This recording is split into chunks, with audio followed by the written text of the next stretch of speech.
Hello everyone, I am Helly and today I'm going to explain you about transit oriented development. Before we move on, let us first understand the meaning of this terminology. So transit oriented development is basically a style of urban planning which increases the amount of residential, commercial and recreational space that is accessible by foot from public transportation. What this basically means is that this will actually encourage the usage of public transportation. As you can see in this picture, there is a metro station over here, which is transit, and then there are also special lanes for cycling. So all these kind of infrastructure which is made to improve the transportation will actually increase the amount of residential and commercial spaces. So around the metro station, there is a very high possibility of people buying homes because that will be a good way of transportation for them to their workplaces. So this kind of a development actually helps in regional planning or the suburban renewal and walkable neighborhoods combined. We are going to study about the benefits of transit oriented development in the following slides. Yes. Coming on to the benefits of transit oriented development, the major advantage is that it reduces the dependence on driving. We all know that uh, how much problem is being caused by traffic on the road because of the congestion of the cars and the buses on the roads. There is a very less space left for the pedestrians to move. And because of the dependence on driving, everyone is using their own personal cars to go from one place to the another place, which is reducing the usage of public transport and which is also affecting the environment because uh, of the carbon dioxide emissions. But by focusing more on transit oriented development, this dependency on driving will be reduced, which in result will reduce the area's carbon footprint or the negative impact on the environment. Number two being that it provides better access to public life services. Around the a city which has good transportation, all the public will be attracted to that particular city, which will give them more opportunities for better jobs, entertainment, and recreational activities, which will in turn be very helpful in providing better life services. Number three being it allows residents to live, work, and play in the same area. So, this will stimulate the local economy and provide access between urban and suburban areas, as it will be connected through a mode of transportation, like, for example, a metro, which is connecting a railway station or the airport. So, in this way, there'll be less usage of cabs for going from the railway station to the airport because there is a metro which is connecting them. Then the factors which are driving the trend to TOD, that is transit oriented development. The number one factor being the rapid growing, mind numbing traffic congestion nationwide. So, because of this major problem of traffic on the roads, this factor is actually uh, helping us drive to this trend of transit oriented development because a city with major problems related to traffic is not a good indication of growth. So, in order to reduce the traffic on the road, there should be more practice made for using the public transport. And that can be achieved if we have a good development plan related to transport. Then, growing desire for quality of urban lifestyle. Number three being growing desire for more walkable lifestyles away from traffic. Then the changes in the family structures, more singles, empty nesters, etc. As we can see that many of the joint families, after after some point of time, they break into nuclear families and they move on to different urban cities. And because of this trend of nuclear families growing into the picture, there is a higher chances of suburban areas moving to urban cities. That can be linked through good transport net, then growing national support for smart growth. Going on to the next topic, which is components of transit oriented development. The first component being the walkable design with pedestrian as the highest priority. All the road networks in India should be designed in such a manner that it has a particular right amount of space for the pedestrians to walk. There should be footpaths made on all the roads, and there should be a proper crossing also between the two roads, between the two sides of the roads. So we generally see that the pedestrian passages on the footpath are generally taken over by the vendors or by the cycle parking or the bike parkings, which should be properly planned so that the pedestrians can have a walkable space on the footpaths.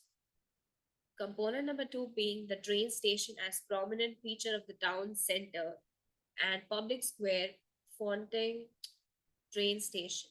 So, train station is a prominent feature of town center because in the center it can be accessible by all the public. So, it will be easier for all of them to access that particular mode of transportation. Component number three being the collector support transit systems, including streetcar, light rail, and buses, etc., which will actually collect the traffic from one particular uh, location to the next particular and will transport it to the next particular location. Component number four being the design to include the easy use of bicycles, scooters as daily support transport.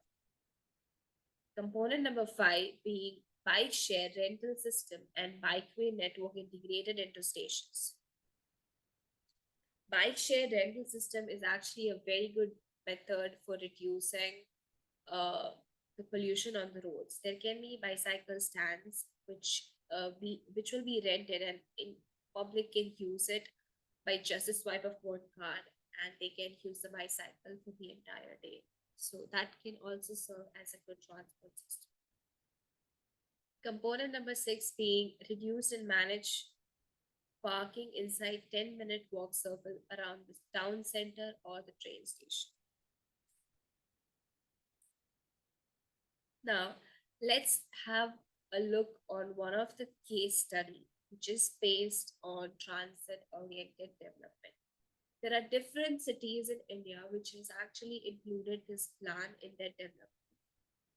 Few of the cities being Hyderabad and Ahmedabad.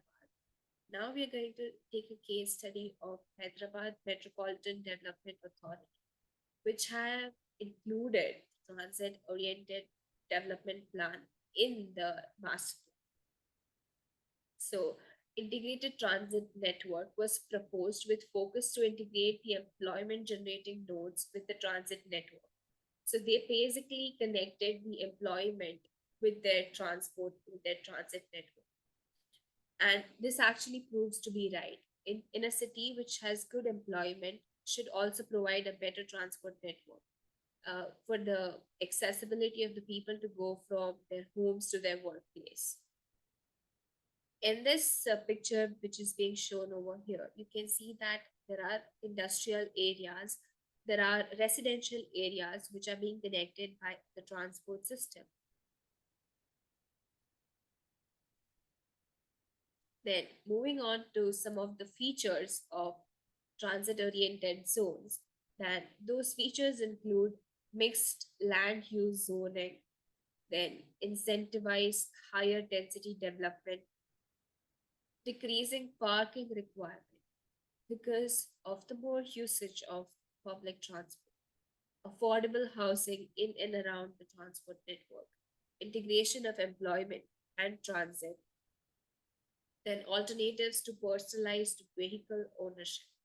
This can be a good example of car sharing or carpooling, which is the latest feature which is being implemented in many of the metropolitan cities in India to reduce the carbon footprints by sharing your vehicles or by pooling your vehicles with your colleagues or with your friends.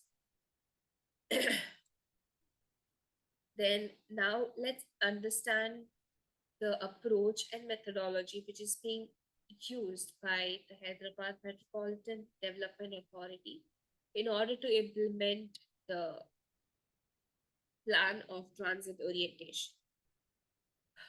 So the first step includes reviewing of the POD practices, which includes two different parts, that is the site assessment and the market assessment, which is being guided by the stakeholder constitution and by considering different strategic action plans.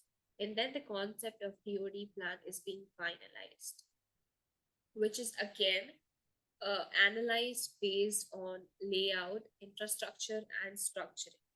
So, in the layout plan, the overall land distribution and the area under each use, the plot coverage, and etc., are being considered. All the percentage of the areas which is being used for this kind of development is being considered in the layout plan.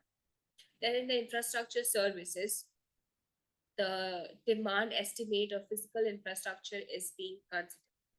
Then, in the structuring, the financial analysis and financing options, etc., and the cost revenue assumptions are considered for the development of this plan. And after all these things, finally, the project is being developed on PPP mode, that is public, that is public private partnership, where the funds are being raised by the public companies as well as the private companies. So, in this way, a DoD practice plan is being implemented. So, to summarize the entire topic, transit oriented services, transit oriented development focuses more on increasing the usage of public transport network in order to link the residential and commercial growth together.